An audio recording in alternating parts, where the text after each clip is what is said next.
একটা কাক ভালোবেসেছিল একটা ময়ূরকে। সে প্রায় ময়ূরের পিছু পিছু ঘুরে বেড়াতো। ময়ূর এটা বুঝতে পারলেও না বোঝার ভান করে কাককে এড়িয়ে চলত। এভাবে দীর্ঘদিন কেটে যায়। একদিন ময়ূর তার বাসার সামনে একটা হলুদ রঙের খাম দেখতে পেল। সেই খামের ভিতরে একটা ছোট্ট কালো রঙের ফুল। ময়ূর বুঝতে পারল কাকি খামের ভিতরে ফুলটা পাঠিয়েছে। কয়েকদিন পর কাকের সাথে ময়ূরের দেখা হলো। ময়ূর বলল, তোমার শরীর যেমন কালো রঙের, তেমনি তোমার রুচিটাও কালো। তাই তো এত ভালো ভালো রঙের ফুল থাকতে কালো রঙের ফুলটাই পাঠিয়েছ। কাক ময়ূরের কথা শুনে দুঃখ পেয়ে চলে গেল। বেশ কিছুদিন পর ময়ূর আর কাকের দেখা পেল না। এভাবে সপ্তাহ গেল, মাস গেল, বছর পেরিয়ে গেল। কাকের সন্ধান আর ময়ূর পেল না।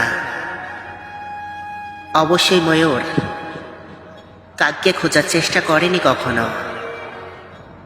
কয়েক বছর পর হঠাৎ করে কাকের সাথে ময়ূরের দেখা হয়ে গেল। ময়ূর কাককে দেখে বলল, আমার রূপ দেখে আমাকে সবাই ভালোবাসতে চায়।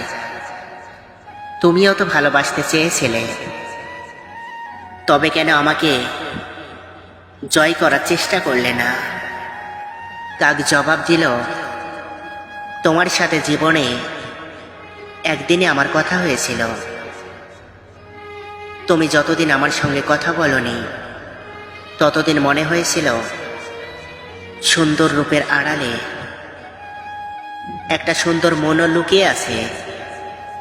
কিন্তু যখন দেখলাম ফুলের মতো সুন্দর জিনিসকে তুমি রং দেখে বিচার করো, তখনই বুঝেছিলাম মরীচিকার পিছনে ছুটতে চলেছি। তাই তো নিজেকে সরিয়ে নিলাম। ময়ূর বলল, এখন যদি তোমাকে পেতে চাই তবে কি তুমি আমাকে ভালোবাসবে? কাক বলল, চোখের নেশা কেটে গেছে। চোখের নেশা কেটে গেলে ময়ূরের সৌন্দর্য আর চোখে ধরা পড়ে না। তখন ময়ূরকেও কাকের মতো লাবণ্যহীন মনে হয়। জীবনে আসল বাস্তবতা তখন চোখের সামনে দীপ্তিমান হয়ে ফোটে।